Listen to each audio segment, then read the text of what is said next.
Hey everybody, this is Nick Mayhew, three-time gold medalist and three-time world record holder, and you're listening to Power 98.5. We don't play the social game. We are social. Power 98.5. Hi, this is Dan Aykroyd. He's progressive. He's beautiful. He's thoughtful. He's intelligent. He's powerful. He's positive. He is Stephen Cuoco on Power 98.5 Satellite Radio. Empowering listeners from the US to the UK.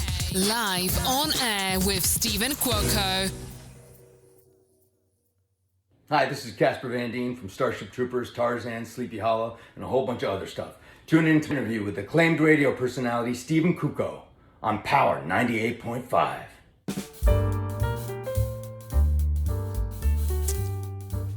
The feedback, and the type of feedback I'm talking about is my Instagram post. You guys read that today, right? So I'm going to open today's show. This is my new quote. And here's how it goes. All right. The true measure of resilience lies not in what life throws our way, but in the strength and grace with which we navigate its storms.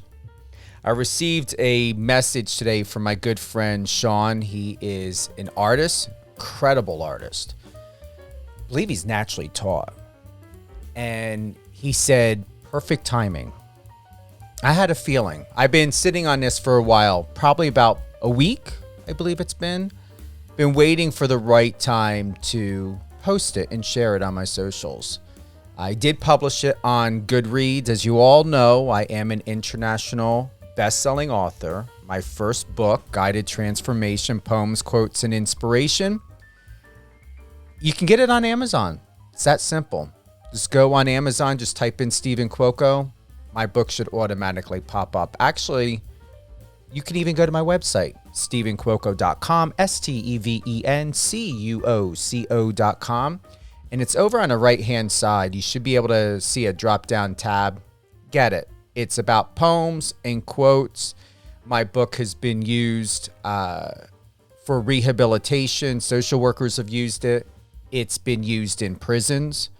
It's been used for people to help people with PTSD, an identity crisis. It's not a workbook. It's a book about poems and quotes. But it's been a very long time since I've done a drop, you know, or a plug-in about my book. But what's most important is people are still buying it. I went into Home Depot most recently, and I got some mums. We got fall coming. I like my mums. And I was wearing one of my T-shirts with my quote on it. And she said, I love that. She's like, what quote? Who wrote that? You know, I said, it's mine. And we were talking, and I gave her my information, and she wrote it down. And she's like, all right, I'm buying your book. She's like, I love content like this. I love literature like this. And that was all the way back when I published book one, was in 2012. I'm looking to come out with book two. I'm waiting for the right time. Any time can be the right time. So don't put your life or your goals or your dreams on pause at all. But I have a strategic plan of when I'm going to come out with Guided Transformations book two.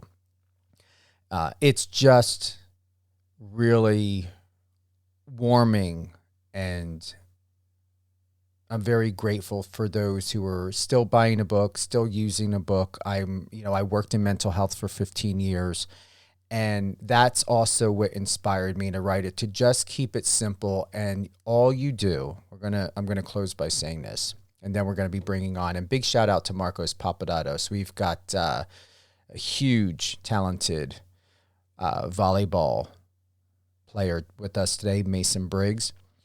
No matter what you're doing in life, just really know that timing is everything, but also be strategic about what you're doing and how you're doing it, and make sure that it makes sense.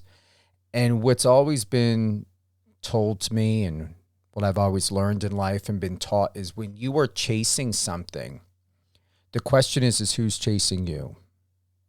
And there are times when you just surrender and just allow things to happen, it really turns out better than you've planned. I'm going to be 50 in April of next year. I'm looking forward to it. I was talking to my best friend, my childhood friend last night. And I was like, all right, what are we doing for our 50th? We're going to be here for half a millennium. What are we doing? She's like, oh, it's just another day. I was like, no, don't give me that. It's just another day. I was like, we're doing something. Even if I have to call in some favors or whatever, it's a huge deal. Maybe I'll come out with the book and have it published when I'm 50, but I will know the right time. So once again, to say, don't put your life on hold. Be mindful of what you're chasing. And if you are chasing something, make sure it doesn't drain you. Make sure it doesn't take you away from your friends and family. And more importantly, make sure that if you are choosing to chase something, it doesn't take away from yourself. You can be proactive. You can be productive. And you can still accomplish. It took me a long, long time to believe this. But there is balance when you just allow flow. Because let me tell you something, don't wait until you're almost 50 like me to realize that as you keep chasing, everyone else is going in the opposite direction. That's all I have to say. Mason, thank you for being with us today. We've got Volleyball Nations League with us today. You're here with us on Power 98.5.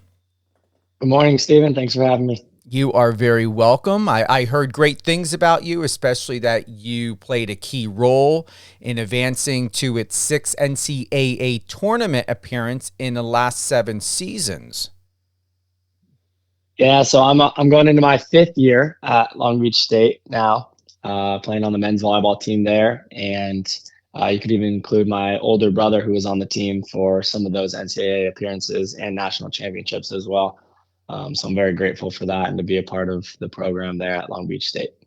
Also, what I'm finding out here is your parents play and coach, and also your brothers, cousins, and your uncle own a volleyball club.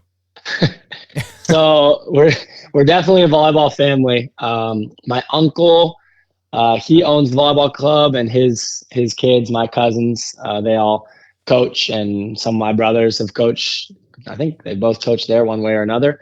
And we were around the club growing up. My parents, they got us into volleyball along with my uncle and cousins, and we're just one big volleyball family. And we've been around the sport forever and playing it together and, watching each other, maybe sometimes against each other, just in an exhibition recreation way. Well, just so you know, those that are tuning in, we've got volleyball legend here, young and vibrant, also models. We've got Mason Briggs with us today. Katie is asking, just so you know, Mason, whether someone's listening on the app or on the website, we've got a little icon in the bottom right-hand corner. It's a messenger. So you never know if we're going to get shout-outs, love, the whole 9 yards. Katie is asking us, she's from Utah. She's asking us, what is a volleyball club and what's its purpose? And I'm going to honestly say, I was thinking the same thing. So thanks, Katie. Interesting. So you could think about it like any other sport, at the youth level. Club volleyball to a lot of people would be, if you're a little bit more serious into volleyball and you don't want to just play for your school. There's club teams, basically a travel team, kind of like you put it into basketball terms. I know they have like travel ball or same thing with baseball. So they field teams that play in competitions, throughout the year, depending on the schedule, on the girls' side and the boys' side, and compete for an end of the year type of championship tournament in a way.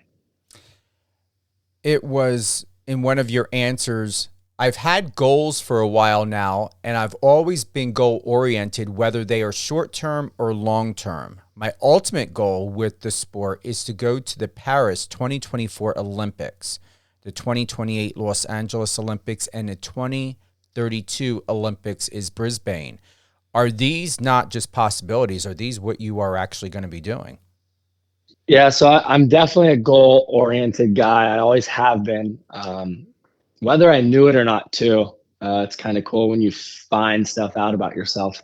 I think when I was younger, I was like that, and my parents were a huge reason for that as well, and they knew kind of where my mind was at. And then it turned into, actually writing these goals down and making them happen. And so my long-term major goal for a while now has been to play in the Olympics. I like to state my goals and write them down and, shoot for the stars in that way. I think it's important to distinguish a dream from a goal. I like using goal rather than dream because, you write down a set of plans and actions that you're going to make happen to reach that goal.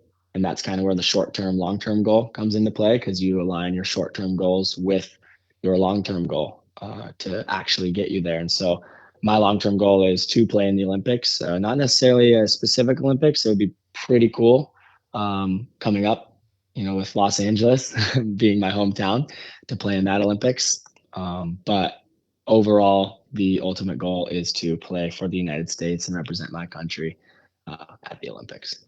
I'm pretty impressed by you. It was asked beforehand, but we're gonna share it again. Tell all of our listeners how old you are. I'm 22. 22. Can you believe it? 22. I feel like I'm talking to somebody that's been in this for 20 years. Yeah, kind of. Since I started volleyball when I was 2. So, there you go. That's awesome. I have to say, all great things, Mason Briggs. Head on over to his Instagram, Mason S. Briggs, Briggs. The profile photo. I don't know if you've been told this, but you look like Timothée Chalamet in that photo. That's hilarious. I get that often. I posted one TikTok one time, and I'm not crazy on TikTok. I'll kind of just post and then leave the app. And I actually checked back like a week later one time, and the video happened to blow up. And I checked the comments, or people were texting me about it, and they were like, everyone's calling you Timothée Chalamet, or I think some people said Timothy Volleyball or something like that. Yeah. So I've heard that one a couple times. It's true. And that's a great photo. That's actually one of your best photos. I'm glad you sent that to me too. Thank you. Yeah, it's shout out to, I think Holly took that photo. She's been with us the past year or two with Long Beach. And that was at the NCAA tournament. NCAA championship tournament, doing a post-game interview because I'm in my jersey. And I believe we won that night. So it was all smiles, and pretty cool to have that photo with the NCAA in the background. Mm-hmm. I haven't had a photo like that before. So it's like perfect. as well. It's Thank perfect. You were just talked about in the Los Angeles Times. I'm liking this one. It says, dig this, Long Beach states Mason Briggs could be next big thing at Libero. Did you read about that? Did you see that article?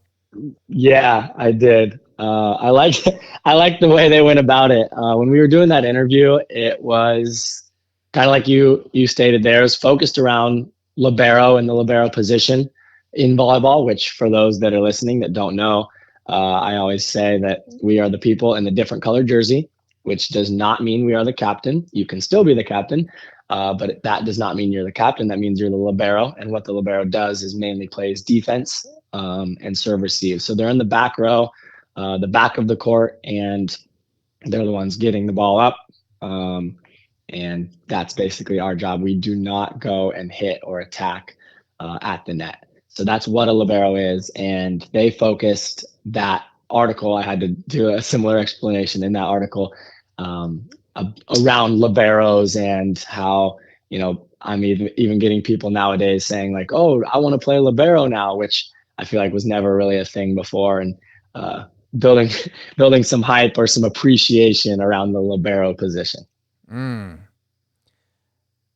It says you're 6 foot. And it says here that you knew you wouldn't grow to 6'5". Were you planning on getting that tall? I would say back to the goals and dreams. That would have been a dream.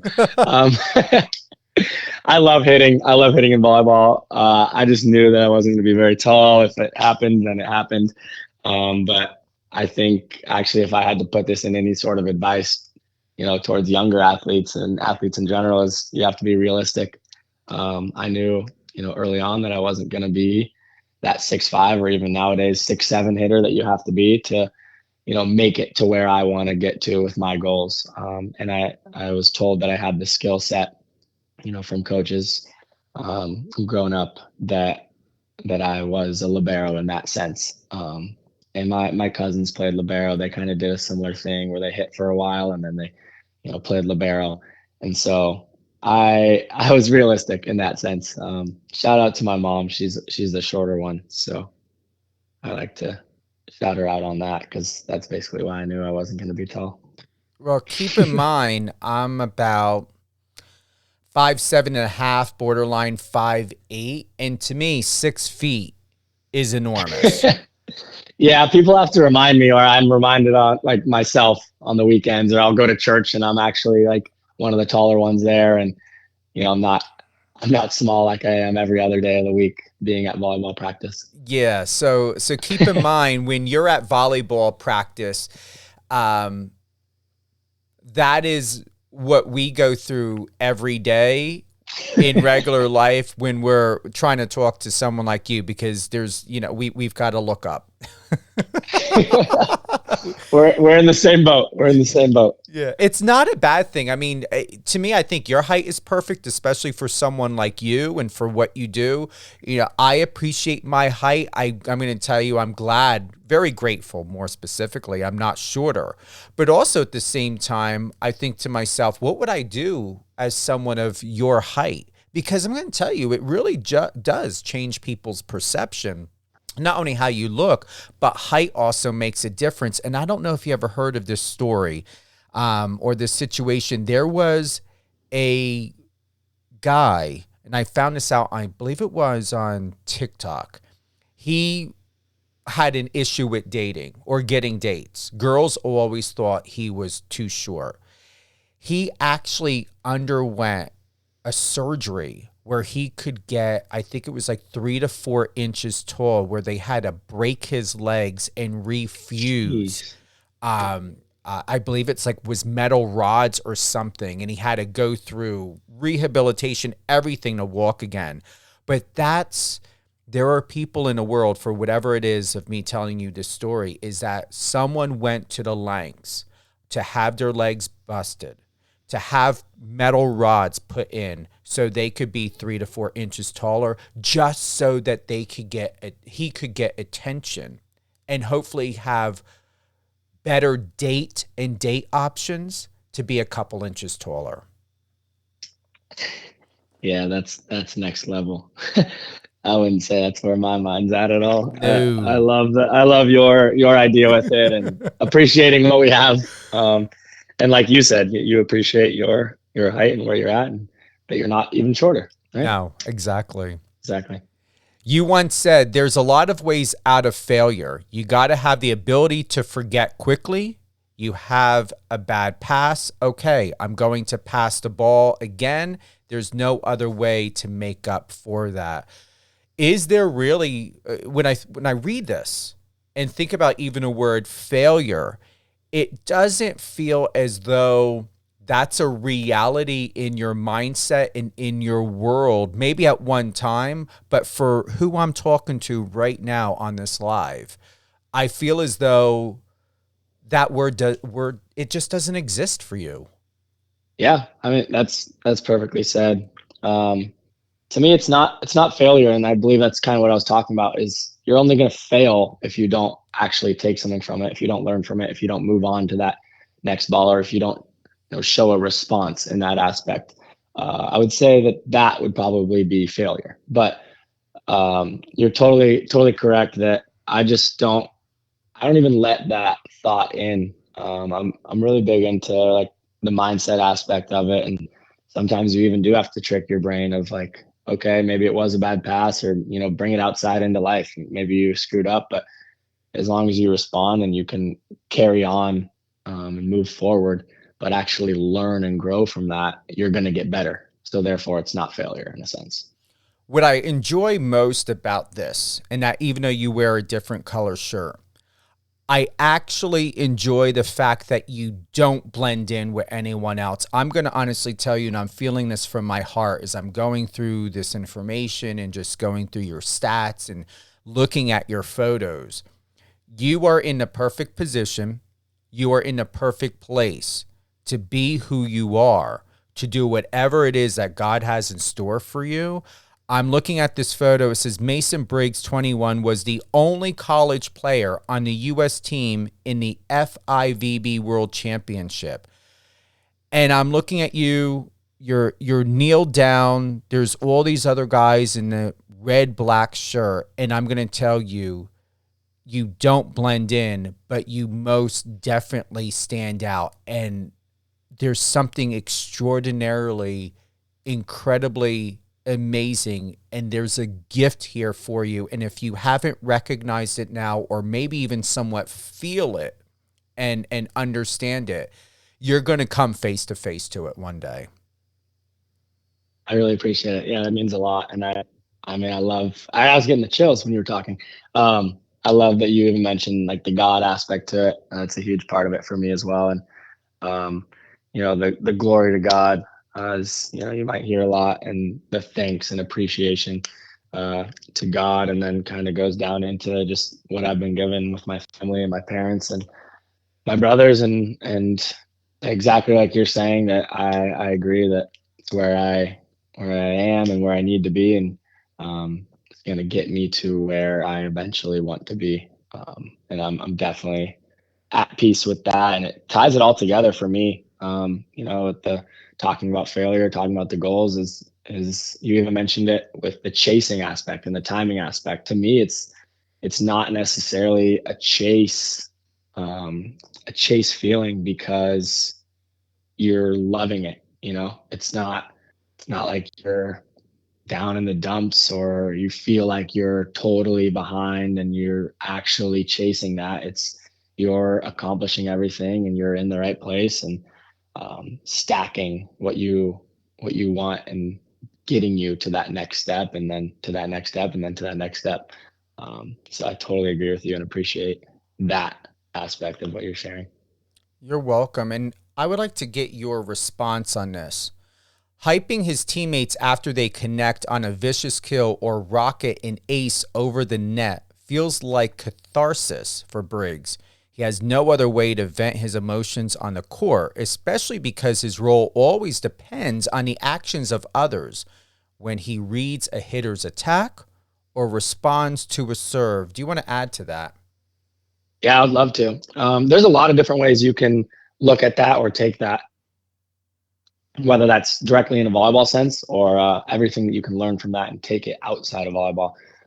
So in a volleyball sense, I mean, I'm the libero. I explained that position, and basically I will never get the kill for the most part. Maybe, there's like a joke, if you dig a ball back over the net and it, hits the floor, maybe you get a kill and everyone goes crazy. But I'm not there attacking. I'm not getting points technically. So I rely on others. I have to work with others. And that's the great part about the sport. I always say it's the ultimate team sport. But for the most part, they're not going to be the one, calling my name after the play. Kill by Mason Briggs. It's just going to be a kill by whoever, got that point.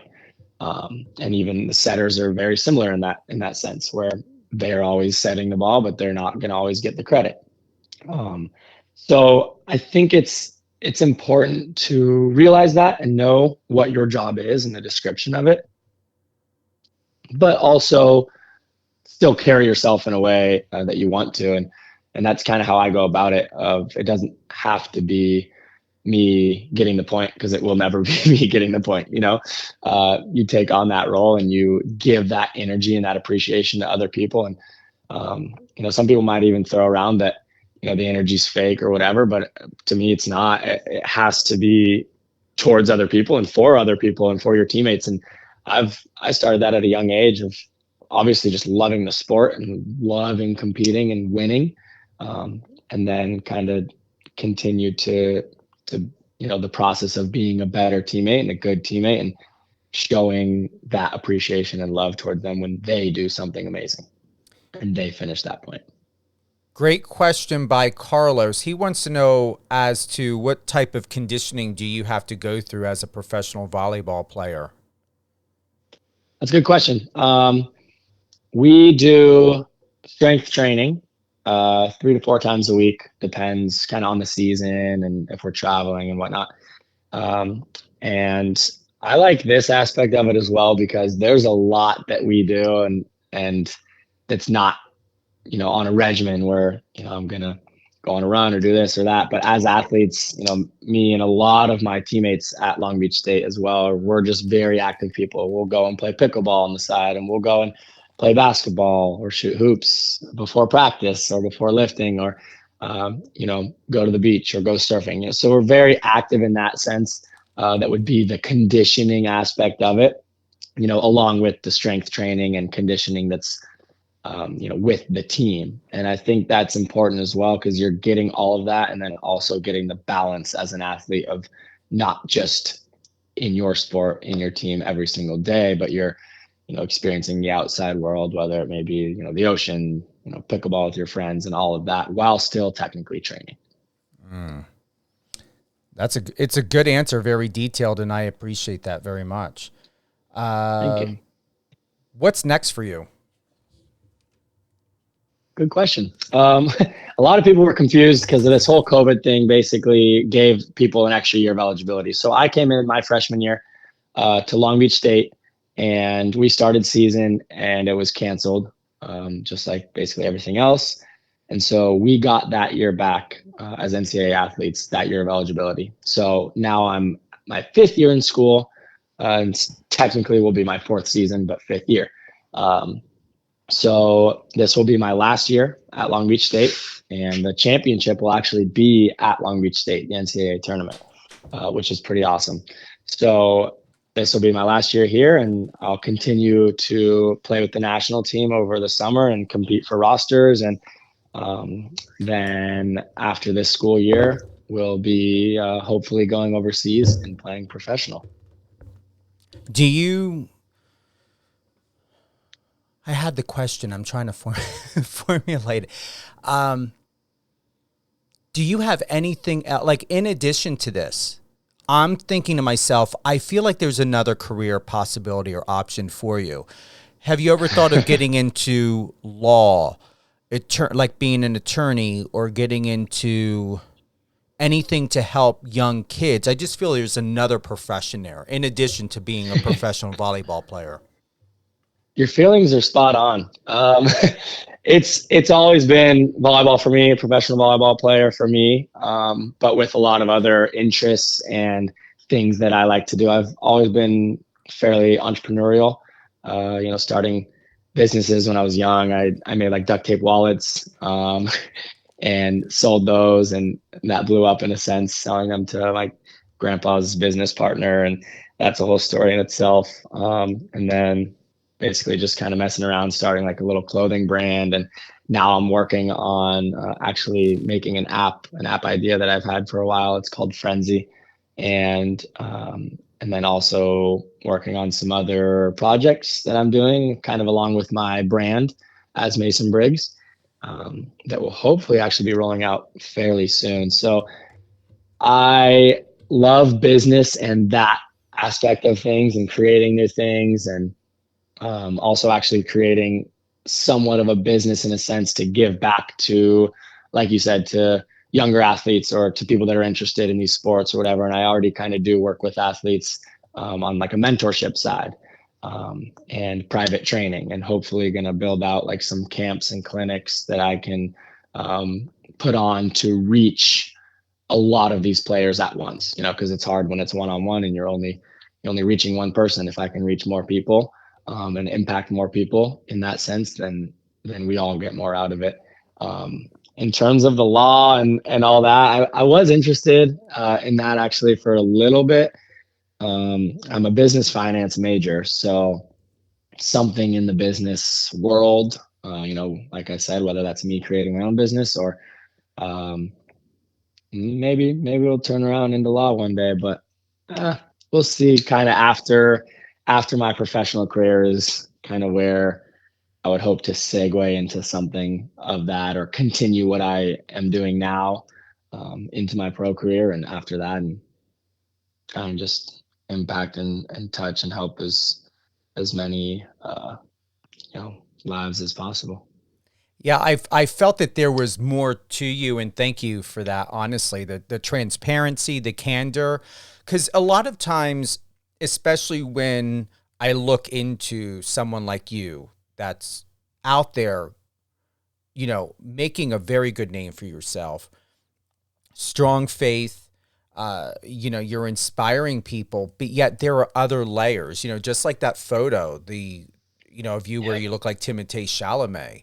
And it's absolutely incredible to where I would hope, and if I'm going to be the first one or the first and only, I'm glad to be getting some of these exclusive, firsthand, whether it's about frenzy, about wanting to or thought of going into law, because there are more aspects and attributes about yourself as a human being and as a professional and as a man that really is important to have conversations about, because you never know when someone could listen to this interview or read something later on, and then you're at a game or you're at a meeting or at an event, and someone can walk up and be like, hey, I heard you're looking to come out with an app. Do you need an investor? Do you need a programmer? What exactly are the details? Make sure you have your NDA, your non-disclosure agreements prepared. Yep. And then go from there. And that's what I love most. And I want to thank you, honestly, for what you've done for me today. Is I felt, as you felt what I had shared with you earlier, I'm feeling what you're telling me now. And what you're telling me now is that as I'm processing these emotions and these thoughts are, thank you, Mason, for aligning me. I also feel a realignment had happened.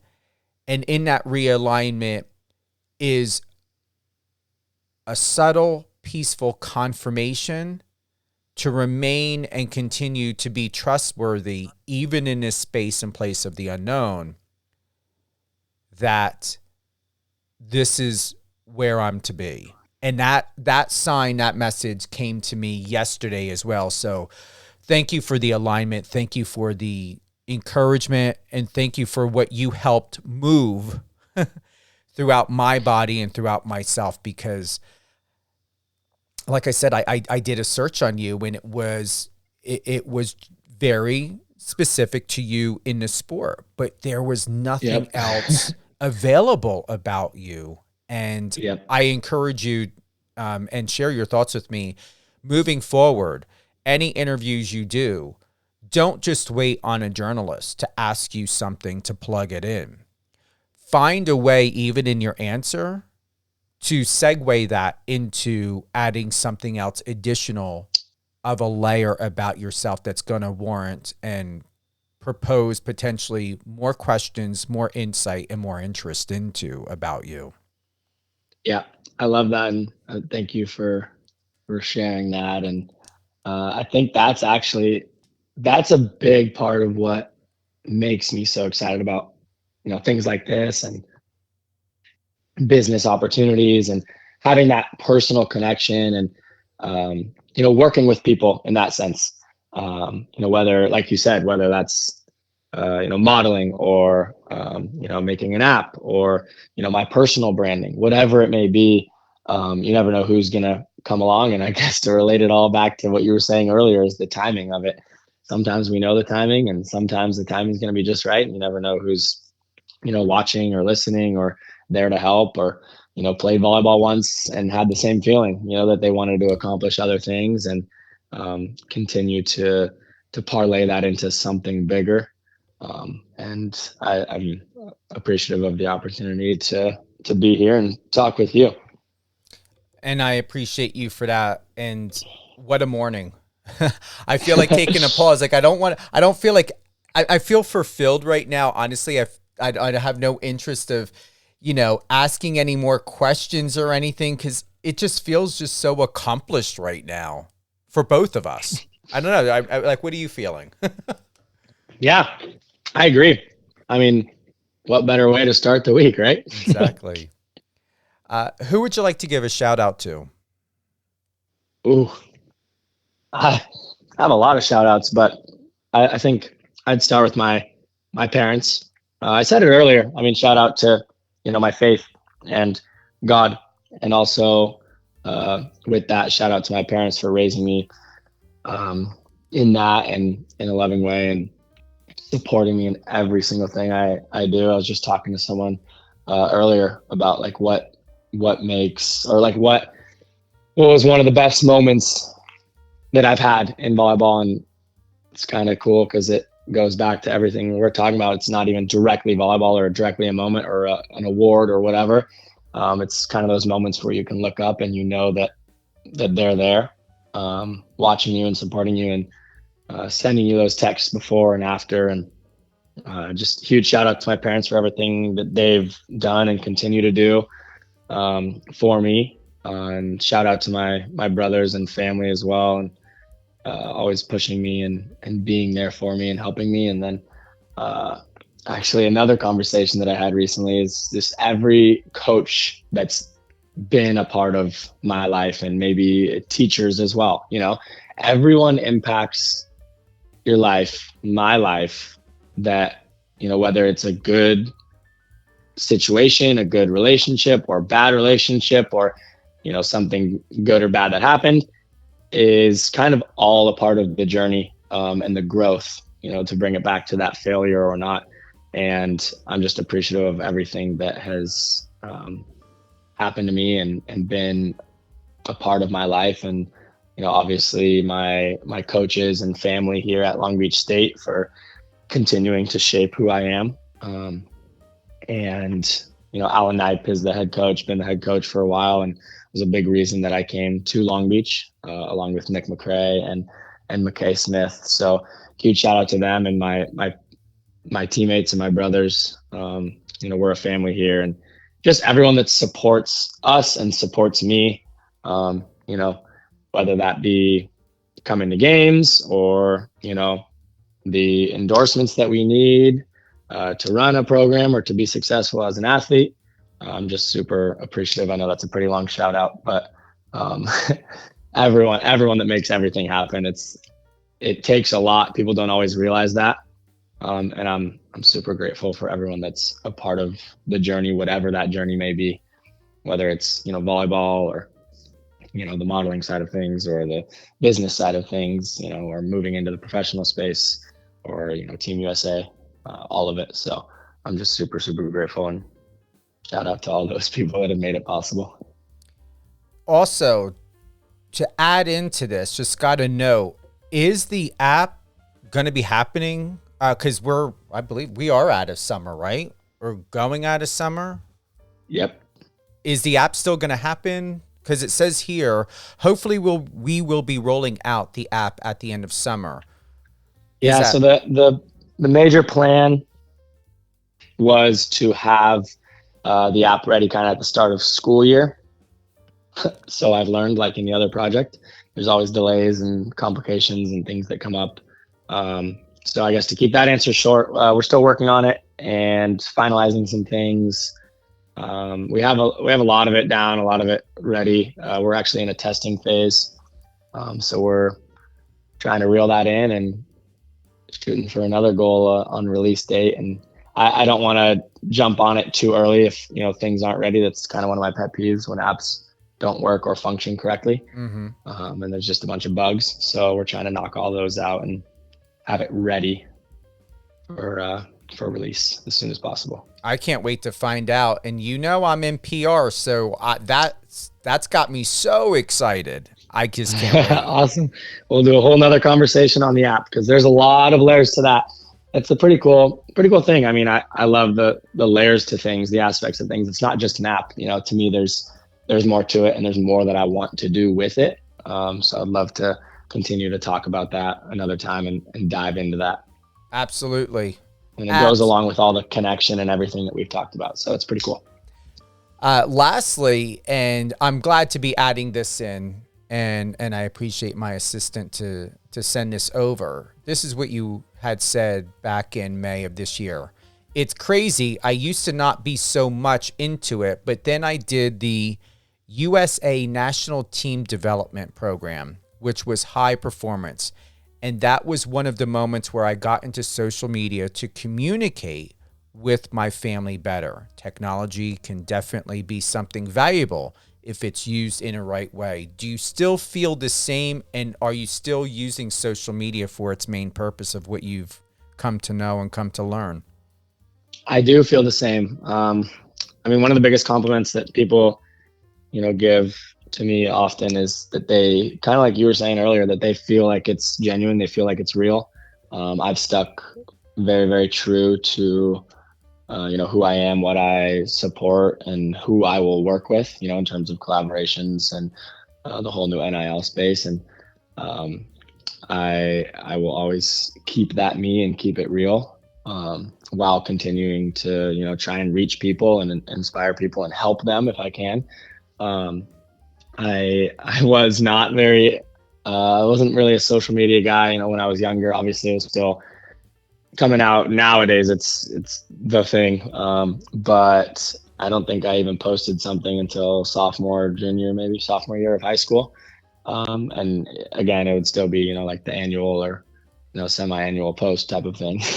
And then I went on to my first USA travel trip for the youth national team. And, you're out of the country. You can't really text like you would.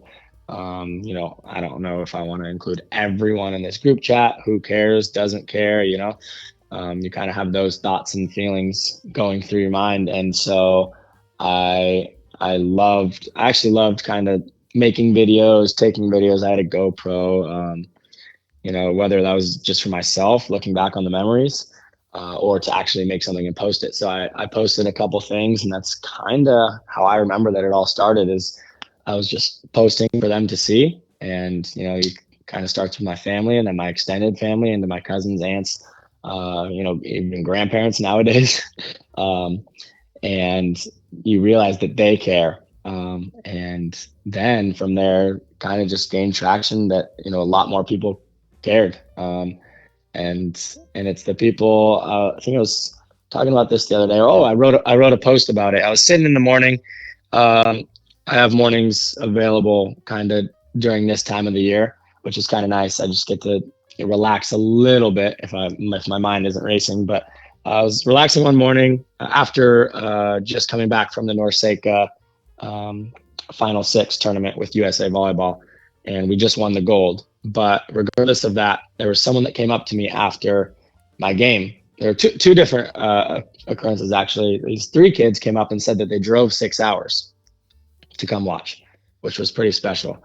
And then this other kid said that he asked me for advice a couple years back on Instagram, and I replied to him and I helped him. He said he's not playing anymore, but I helped him, with that year of volleyball and the next year. And now he's actually coaching, and he still remembers kind of what I was, the advice that I was giving to him. And so it's things like that that give me the chills and that keep me doing it. It's like people ask, does it get too much? Or, when a bunch of people want to take photos or whatever. I think it's cool. I think if people are that interested in it and I can give back in that way, then let's keep it rolling in that sense and put it towards the sport as well, and grow the sport of men's volleyball and volleyball as a whole, because it's a pretty special community.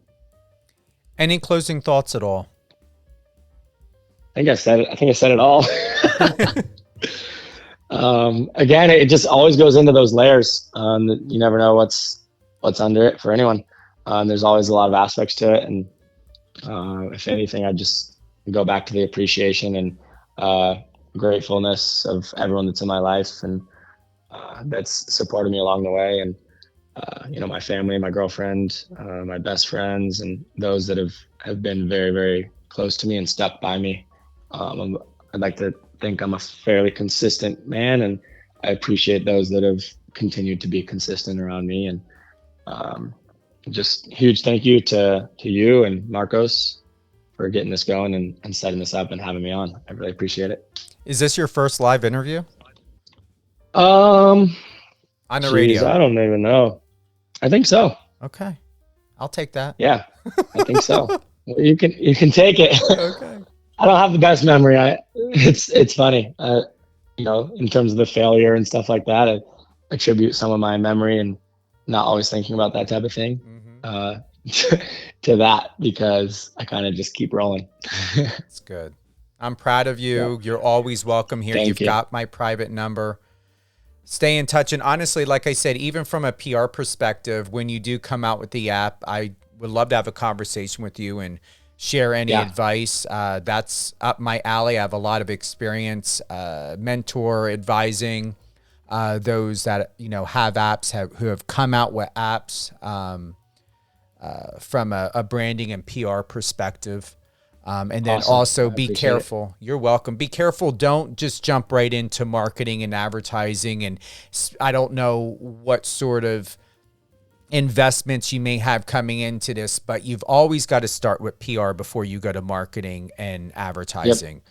I feel that you're smart. Just please I just want to put that on record, not to just jump into an agency, because they're only going to care about the return on investment for themselves, give you and share with you all these analytics and everything else like that. Yet realistically, unless you're putting $500,000, millions of dollars into it, there really is no way to determine on how it's going to be a return on investment in its best interest for you. Yep. So Thank you. I appreciate it. anytime. I believe we've covered everything.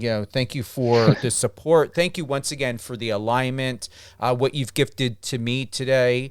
I'll say God put this together. Big shout out to Marcos Papadatos. He's a man of faith. He is intuitive. He also, I believe you saw in that group text, I got to go back because I don't want to paraphrase here. What did Marcos say? And you may have read it.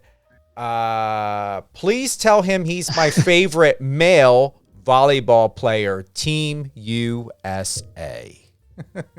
Oh, USA. I love the country. Mason, thank you again. I appreciate you. And Yep. Thank you guys and your entire team. I really appreciate it. always, all great things, Mason Briggs. Head on over to his Instagram, MASONS Briggs. That's BRIGGS. This interview will be available on Amazon Music, Amazon Audible, Spotify, and iHeartRadio today. It is October 9th, Monday. We will re-air this episode on Power 98.5. Remember, come home first where all the latest and greatest begins. That's power985.com. Download the app. Tune in on Alexa. Power 98.5 is also available on Live FM Radio, Streama, Streameter, Radio Line, Apple Music. If you got Apple Music, you can listen to Power 98.5 on there as well. Odyssey, formerly known as radio.com. It's also available on Odyssey. What a day. Beautiful, beautiful day.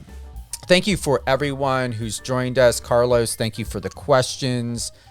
Anyone else, remember, click the bottom right-hand icon in that corner that you see right there on the app or the website.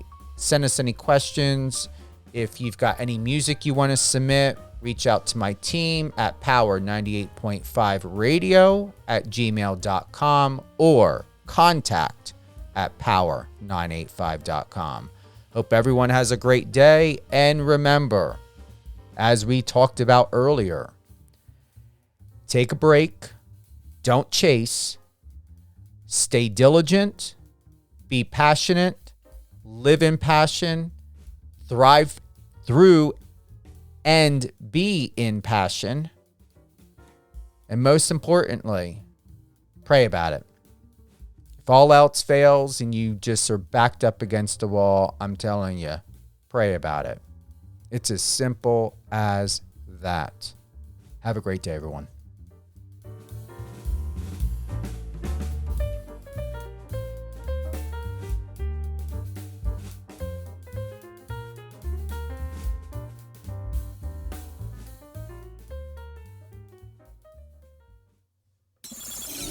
Find us on your socials and let's connect.